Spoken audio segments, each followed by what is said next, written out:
Divorce is one of the most challenging transitions in life, and without the right guidance, it can quickly turn into a disaster.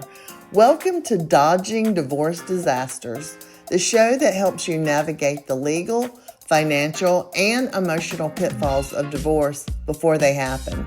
In each episode, I sit down with a top professional in the divorce community to hear real-life war stories, cautionary tales from the trenches of divorce.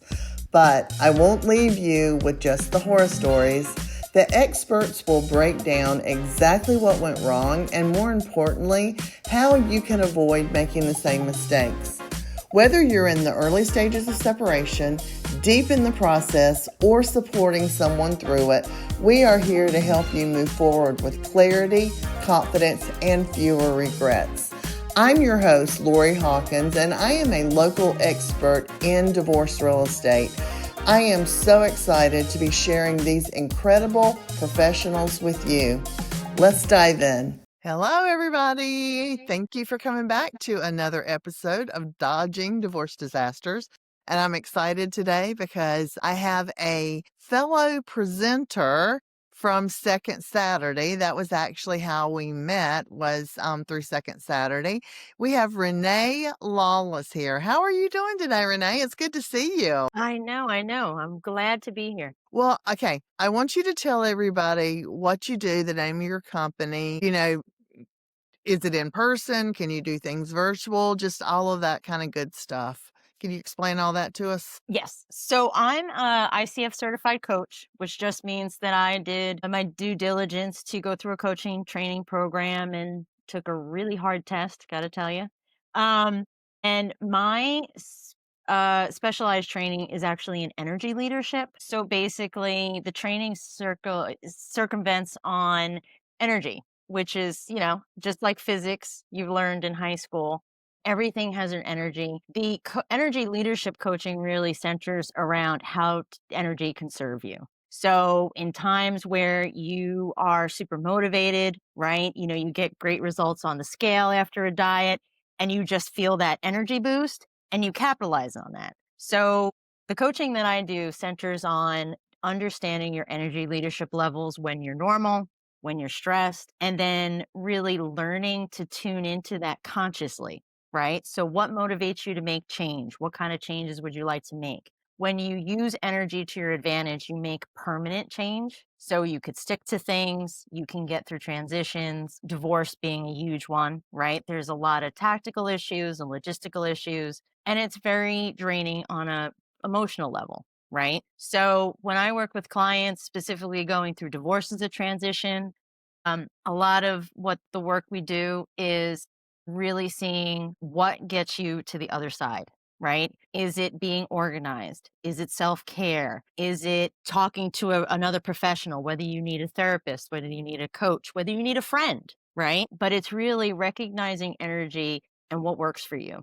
So, based on what my likes and dislikes are, is that where I get my energy from? Kind of. How do you Energy. find out what I like, where I get my energy from? So I actually run an assessment. It's called an energy leadership assessment with clients, right? You answer some pretty mundane questions, right? When did you feel the best? Or in this situation, how would you react to it, right? You answer questions you would think you were taking any type of personality test, right? What the results tell me as a coach and what I debrief you on is really where your energy levels are between 1 through 7. They all have characteristics, they all kind of have names, where you normally sit. And their lower levels are considered catabolic, right? It takes more effort for you to do things because you're unmotivated, right? Taxes. Nobody likes to do taxes. That would be energy level 1. I'm the It's a worst. have to. I have to do my taxes. Nobody's excited about taxes except maybe a couple of CPAs, right? Then we look at how do you react when stressed? Do you immediately blame everybody else? Are you just let me get it, let me get through it and get over it, right? We look at your stress response because that is kind of where you can be in work, in play, right? And then it tells us where your optimal levels are. So if everything was perfect in your life, where would you really sit? Would you be somebody that was like at a level 4 where you're a connector and you're putting people together and you get energized by personal relationships and helping people, right? All of that is the mix of who you are today. And unlike some other, personality testing that people have are company, familiar with, Uh, it changes. So part of energy leadership is here's where you are today. We work together on either a specific goal or a specific transition that you're trying to get through. And then I give you the tools so that you more consciously are aware of energy, yours and others. And then you could actually try to get to that ideal state. This is so interesting. And honestly, I feel like you're the first person that I've had on this podcast that has spoken about this. And I've heard you speak before. I don't know why. I feel like I'm hearing it for the first time. But it's interesting. So, is there a certain amount of sessions that you do, or do you just do, I mean, do you continuously do it because energy changes, or do you help them find their energy? How does all this work? Like, It's does really up to somebody the hire you for a lifetime? Yes, yes, yeah, yes, definitely. No, it really depends on the client. You can do the assessment by itself, right? So I could issue you the assessment and then you do a debrief, right? You're going to learn about the 7 levels. You're going to understand kind of what are the main characteristics. And no energy is bad. There's just pros and cons, right? I'm a firm believer that if you are motivated because somebody is better than you, but it makes you get up and, be more competitive, that served you, right? Right. So I'm not one to tell you that being petty can't be positive, right? You can't be petty You're forever, not there to judge, right? right? But if seeing someone do something well and you get upset about it, but it finally gets you off the couch to also achieve a goal, then I'm going to tell you to use it, right? So some clients doing the assessment and really understanding energy levels, they start to pay attention to their own. They start to see how energy interacts with 2 people. I have a cliche of don't carry other people's baggage, right? If you were going through the airport and you needed to get somewhere fast, you're not carrying other people's luggage. Right. When you have an interaction with somebody and you literally walk away and feel worse, you've just picked up their luggage. So those are like kind of daily conscious tools that clients can really take away even after one session where they start to recognize, okay, let me label this 1 through 7. I don't want to be a 1, I want to be a 4, right? And just making small conscious choices to start gravitating. Clients can work on something specific, career, personal, relationship. But I have to say, from personal experience, the minute someone gives you kind of a walk the talk data, which is how I viewed it, where I thought, oh, yeah, I'm a connector and I like to do this and, I'm pretty chill. This tells you for sure, right? And Hmm. then with just awareness, you can really make big differences. That would be so interesting to take that just to kinda see, because I we probably all kinda have well, maybe we don't. I mean, I kinda have an idea of where I feel like but, I mean, like, is my energy place, is that the things that make me happy? Like, you were talking about being a people person or, like, I love doing this podcast. So, I mean, is this like a place of energy for me? Yes. So, and that's the thing. Throughout the day, you're going through level 1 and level 7. There's the have tos, the energy 1. I got to go to work. I got to put gas in my car. I got to do my taxes. And there's energy 7, where everything really is at a flow. If you are enjoying something, whether it's personal or professional, and you're just really in a zone and you're working, and that's like, when you don't know how much time has passed, Right. that's 7. You won't be there forever, right? That's hard to sustain. That's like Dalai Lama level. But there's going to be twinges if it's family dinner. That's level 6 and 7, right? Where being around people you love is re energizing. Doing this podcast, right? It's level 6 and 7. It's reconnecting you to why you decided to do divorce real estate, right? Mhm. Mhm. So that then, in a very physics term, energy begets energy. So then Hmm. you take that positivity into the next things you do, the next client you see, the next session that you do, the next conference you go to, right? And again, it's just It's just putting some conscious awareness of Yeah. things that happen without our knowledge. Right. This is all happening, Yeah, right? that is so interesting, but, it doesn't take but one comment, right, from someone to knock that 6 or 7 level energy right back down to 1 or 2, you know? Yes. But I don't know, is energy directly correlated with your feelings? I mean, does that how that works? It's spiritual, mental, emotional, physical, right? To your point, I often talk about when people sometimes have hard time conceptualizing like a level 7, and I'm like, think about a comment that someone gave you that knocked you off your feet. You felt so seen in that moment. That was level 7, right? That was you being one with everything or everyone around you, right? Versus talking to customer service, right? And you're frustrated, that's your level 1. Gotcha. So energy fluxes all day, but what the assessment does is really kind of say if everything in your world went according to your plan, here's Mhm. where you would be.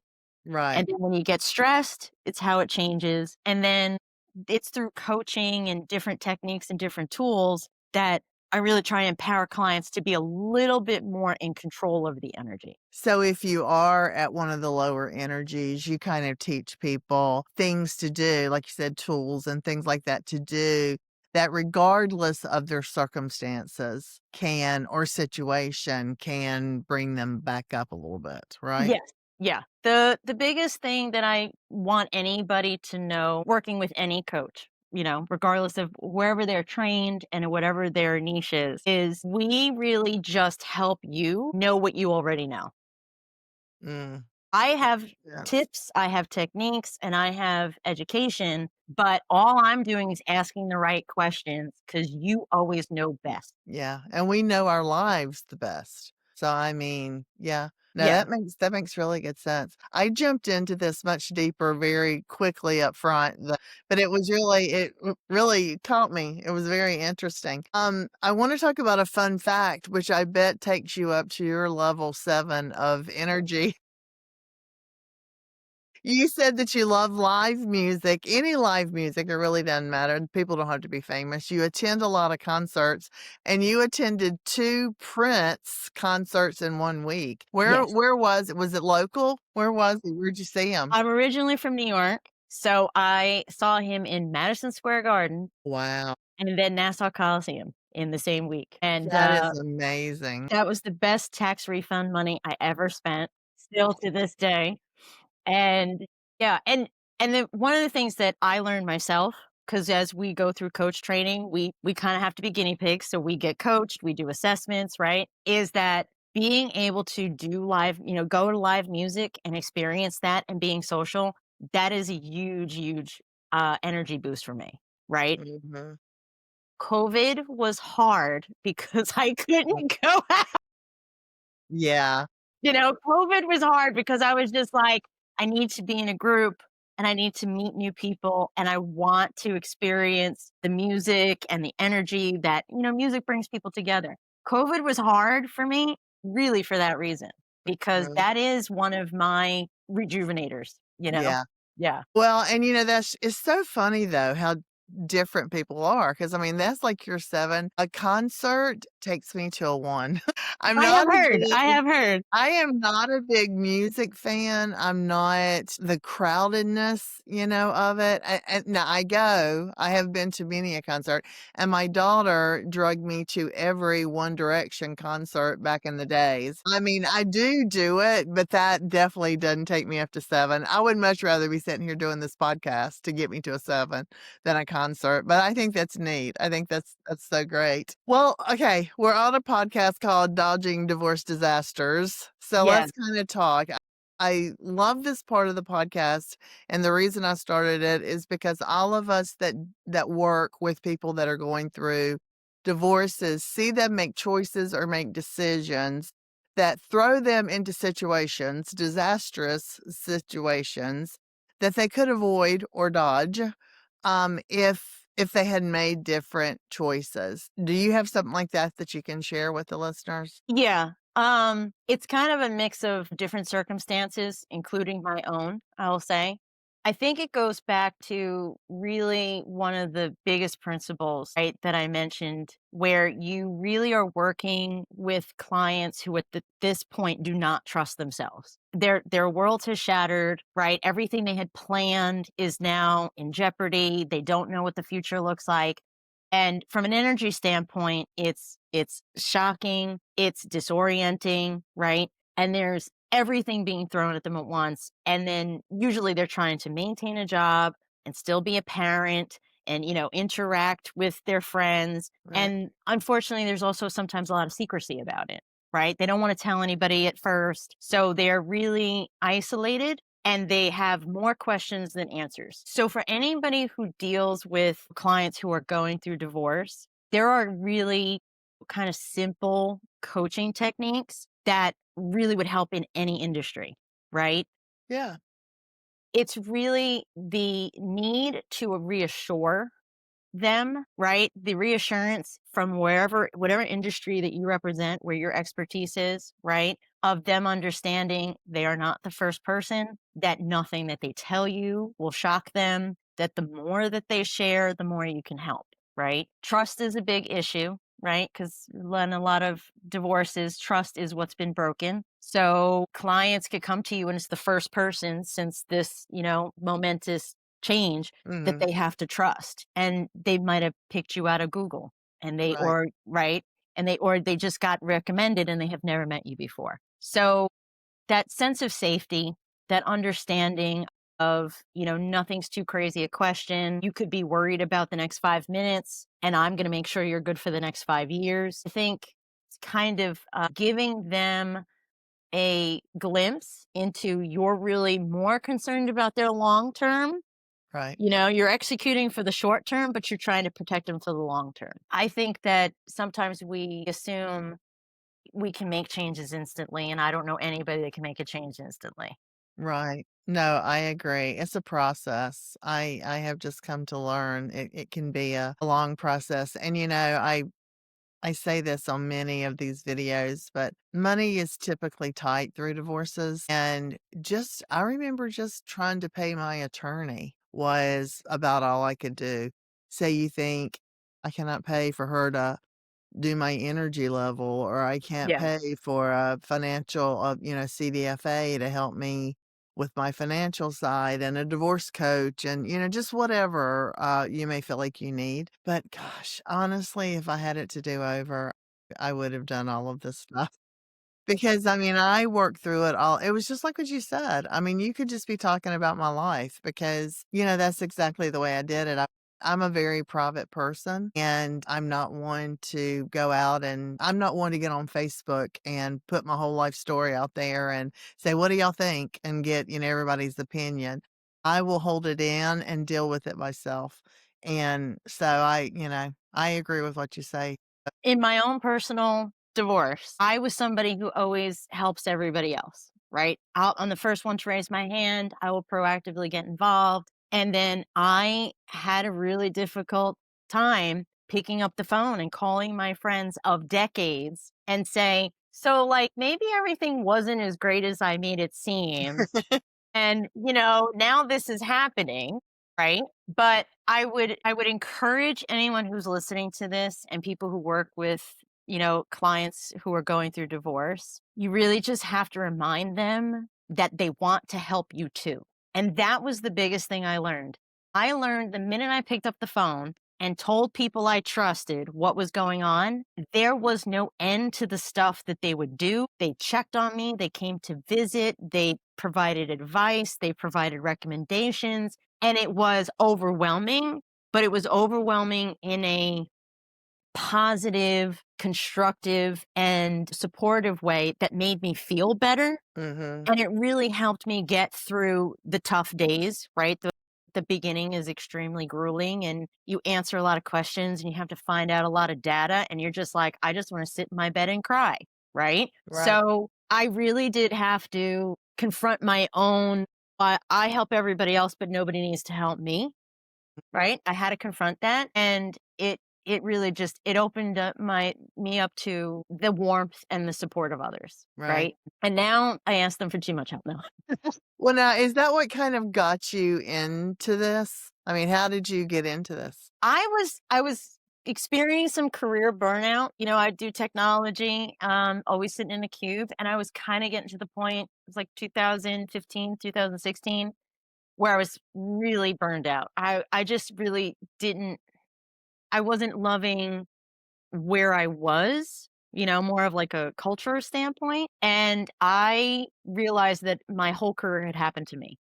Like, I didn't end up there because of conscious choice. It was, I got a job out of college, and then everybody just kept on saying, "Oh, how about? Oh, how about?" All right. And I just took it because I loved the people I worked for. Right. So I really followed great people. Mhm. It was less important for me about what I did. But then I got to a certain point, I was like, I didn't decide on this career ever. So I did a little, introspective look about what I loved about all my jobs. And it was really coaching. It was always helping people. It was, supporting younger people to be leaders, right? It was, mentoring. So I went full force into a coaching program, right? Got Mhm. educated. I got certified. I volunteered with the local coach chapter. So I was the president for a little bit. Nice. I mean, I bought the whole cow. Bought the whole cow. Well, that's good because, I mean, that's what you enjoy doing, you know? Yeah.